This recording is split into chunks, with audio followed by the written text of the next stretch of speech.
initially, before my statement yesterday, on the APC handle, providing the verbatim translation or transcription of what I said, I put that out and with a clip, relevant clip, so that you can listen and read. That has not persuaded them to get, an enlightened perspective of that conversation. Now, yes, these are people who profess loyalty to P2B. Now, if I have followers who go around threatening, Felix Moka or anyone else for that matter, I would, call them to order and say, look, hey, this is not necessary. I will, speak even when I feel like this individual has said something I don't appreciate. I will still say to them, do not do this. But, so far, P2B was quick to, claim that my words threatened his life and that of his family falsely, according to me. However, up until now, even though I have said publicly that these followers of his are threatening my life and that of my family, I have not seen anything by way of a reprimand or a call for stay. It will not be too much for you to expect that Peter Obi can talk to a movement over which he has no control. They seem to have a mind of their own. Nuisance, Lele. There is something that's on the side. If you have been a very good observer of the happenings in that contraption, the real headless mob, the real mob, violent mob in Nigeria today are the APC sewage dwellers. They have been the ones who have not only that they have threatened people, they've actually carried out their threats. It's only APC, Ebekebe, that said that people could not vote or should never be allowed to vote because they were Igbos or they were obedient. It is only the APC sewage dwellers who have physically attacked people on behalf of APC. It is only the APC sewage dwellers who have actually threatened people to leave Yoruba land because they won't support Tinubu. The obedient are called online bullies simply because there are so many, enough that if you say anything about Obi, they are there to counter you enough that you can't shut them down. But there's never been any incident where they will say the obedient threaten anyone or physically attacked anyone, like you have that of the Ronukus, the Ronu Nazis, the tribal bigots, the ethnic jingoists, especially the Lagos Abubakus. But it is easier for everyone outside that fold who is so afraid of disobedience and their group, right, to call them bullies. I haven't seen anywhere, there's no record anywhere that obedient to they attacked anybody or threatened anyone. There's no record of that. The people are so afraid. I'm talking about these Ronukus and their senior colleagues. They are so afraid of disobedience that they can only imagine what they would do if they were to carry out, or if they have to have the same tendencies like these Ronukus, the Ronu Nazis, who are spreading hatred most of the time, hateful, threatening messages, left, right, and center. I mean, if you have seen anyone, please tell me, have you ever seen where the obedient attacked anybody? Offline. Have you seen any? Have you seen anywhere the obedient threaten anyone that will kill you, will do this to you? And then they go about, they went on to to attack anybody physically. Have you seen any?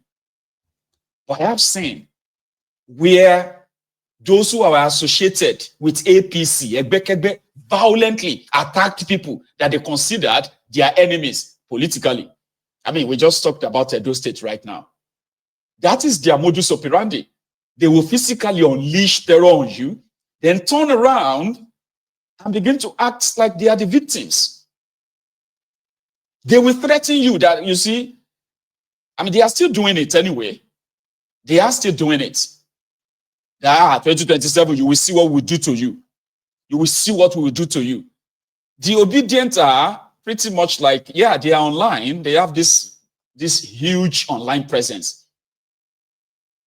But you can't say people who are trolling you online, the people who are like attacking you online, you can now compare them to those who are physically attacking people, threatening people because of their ethnic, their tribe, their religion. And I mean, I have seen the attack on those who are like non-Muslims in northern part of Nigeria because they won't vote for Muslim tickets because of this APC.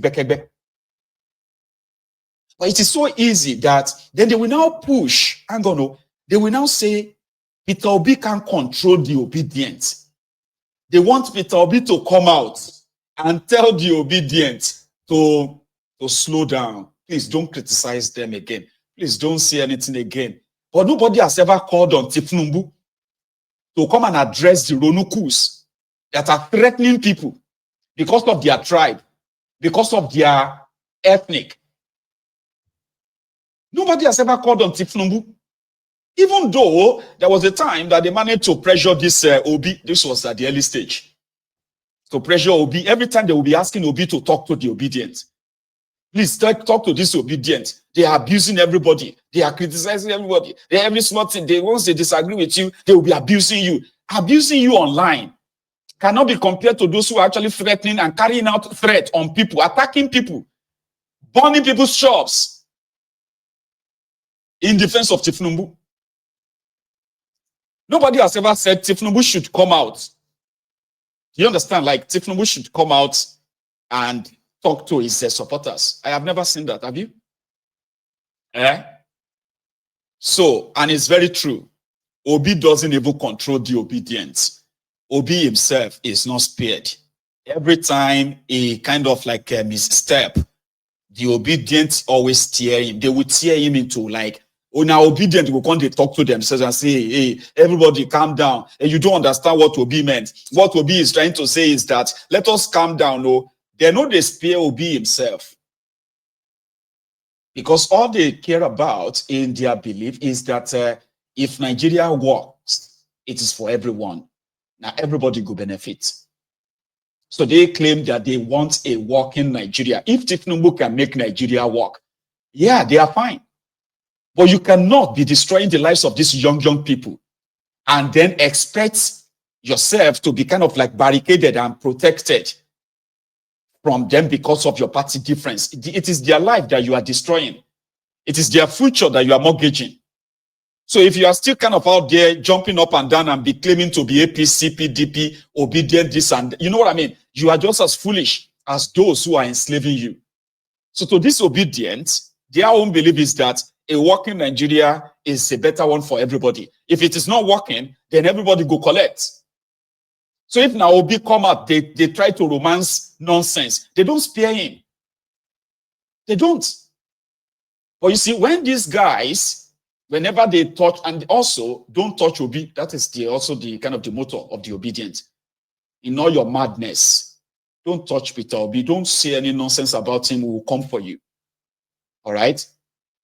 So that is theirs. And Obi himself also knows that there are some things he shouldn't. When Peter Obi went on to what do you call it, to see Ape Babanlaole, even obedient enter around. It was the obedient that are now explaining to other obedient that, hey, let's calm down. That's not what happened. Listen, let us. So what they heard is Felix Moka to be asking Peter Obi to come and talk to the Obi, to say what to them. They heard you loud and clear that Peter Obi should accept whatever is coming his way, simply because he spoke out about the mismanagement and misgovernance of that contraption. Then you started crying. You want him to talk to the obedient. You need to talk to them. Talk to them about what? Anyway, let's leave the obedient for now. Okay.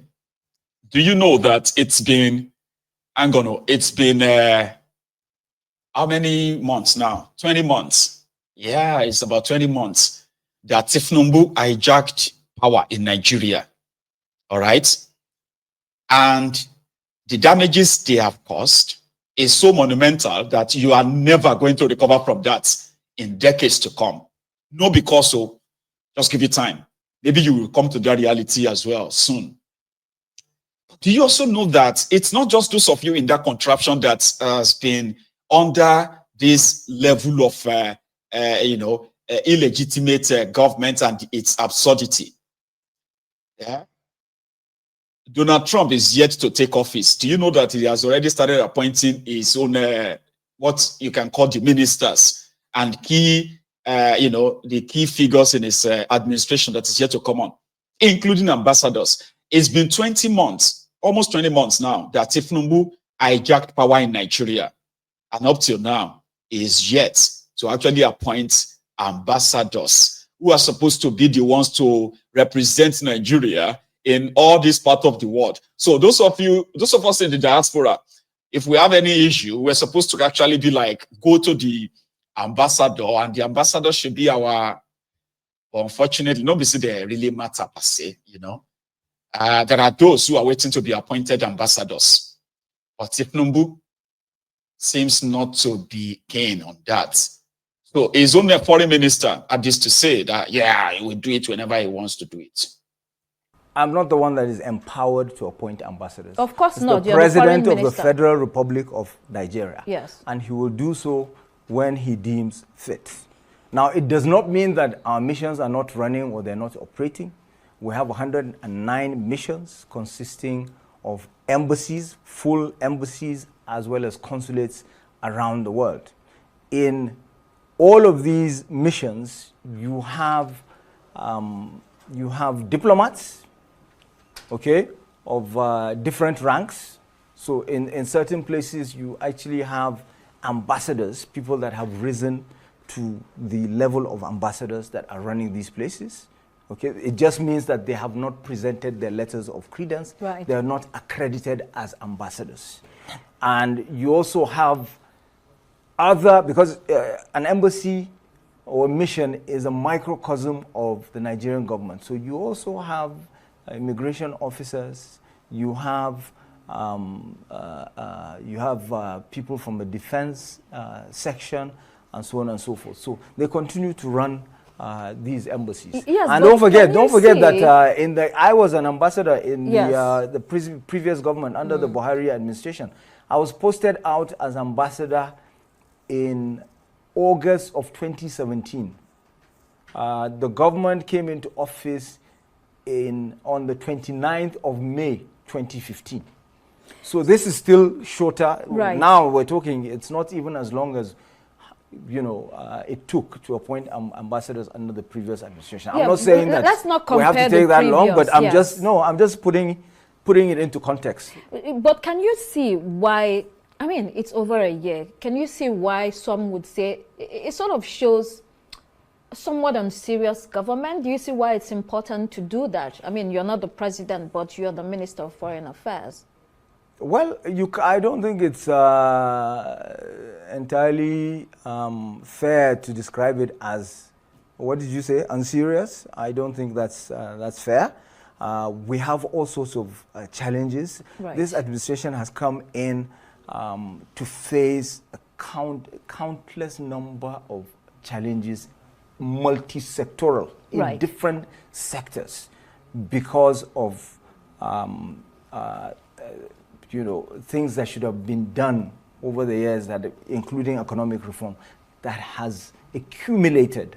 So you have to prioritize. And in prioritizing, perhaps Mr. President has deemed it fit to delay appointing ambassadors. We're facing serious, it's not just us either, it's the entire planet that has faced serious financial and economic challenges due to COVID. It goes all the way back, in fact, to the 2008 global financial meltdown. So it's something that has carried over a long period. I'm not the one that is empowered to appoint ambassadors. Of course not. It's the president of the Federal Republic of... Anyway, that wasn't all. Because this guy was also asked about this relationship with France. especially French forces in Nigeria, after being chased away from other West African countries where they have been for decades. France has mismanaged their relationship with countries like Niger, Chad, Burkina Faso, Mali, even Senegal, and even Ivory Coast, Cote d'Ivoire, that they have ordered them to leave their regions, to leave their countries. But last November rather, Tinubu was in Paris, where Macron put up a spectacle in hosting the Droghi Kolu to a state visit, where Tinubu and his wife were petted and their entourage, including Willie Wike, that followed him. Then afterward, Tinubu was able to sign a contract where some World War II fighter jets that France has possibly just abandoned somewhere were to be sold to Nigeria, 42 of them. And not just that. The same France signed an MOU with Dele Alakori, Tinubu, and Tony Elumelu and Co., where French businesses, or should we call them the French, I had a name in my head before now, you know, like the exploiters, the scavengers, the old colonialist French thugs, masquerading as businesses or what have you, are to have access to the Nigeria critical mineral resources. That was the MOU. The MOU was that French colonists are going to have access to critical mineral resources from northern part of Nigeria.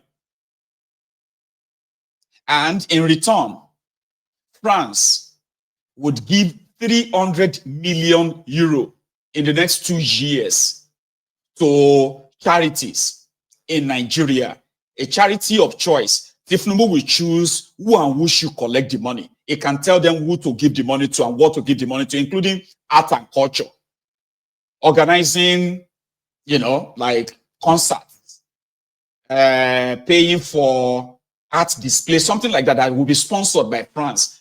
300 million euro in the next 2 years.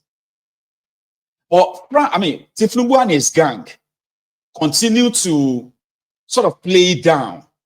That arrangement is in contrast to what has been happening in the last 1.5 years in this West African region, where France, that has been exploiting these countries for years, for decades, has left them in penury, in poverty, and destabilization, where terrorists continue to pose a bigger threat to these countries. So since France couldn't protect them and couldn't really prosper them, they chased them away.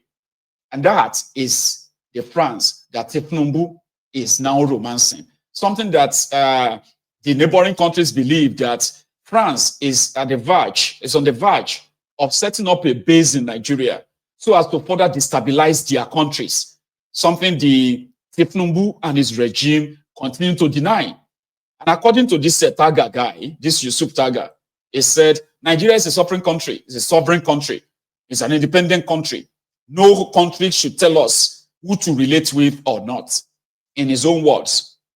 You know, for Nigeria as a whole, I think I have some locus to speak on behalf of Nigeria. It's insulting to Nigeria and Nigerians for anyone to look at Nigeria to say that they are in cahoots. After I finished describing all of these things to you, Operation Barkhane, G5 Sahel, were we the ones that were partnering with France on that? Were we the ones that passed a law, Law 2015-36? So were we the ones that were engaged, that partnered on this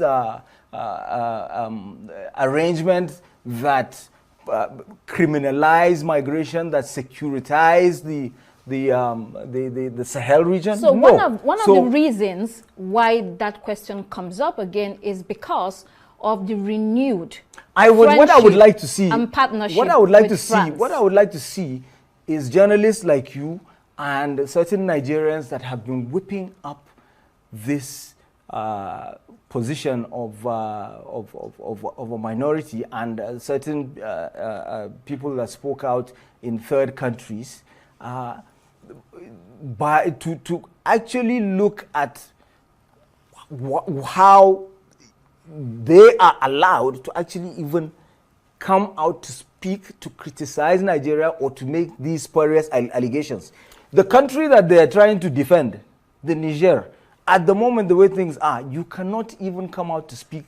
You can't come. They're not operating on the constitution. The reason why we're able to do all of this is because we have the Constitution of the Federal Republic of Nigeria, which safeguards, which guarantees our rights to free speech, our rights to association, all these freedoms.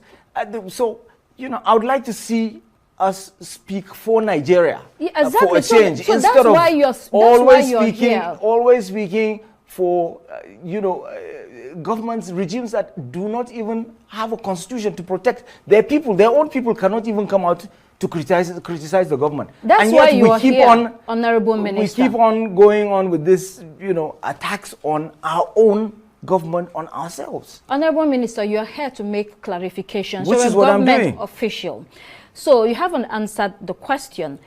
Oh no, I have. So this renewed partnership and friendship with France, what do you see as the implications? We've always had a relationship with France. It did not start today. We have. It did not start today, and there is nothing different about our relationship with France today. But it does not mean that other countries or other people have to dictate to Nigeria who it should have a relationship with. Obviously, they don't have to. I just finished describing to you the mess that was created in Libya.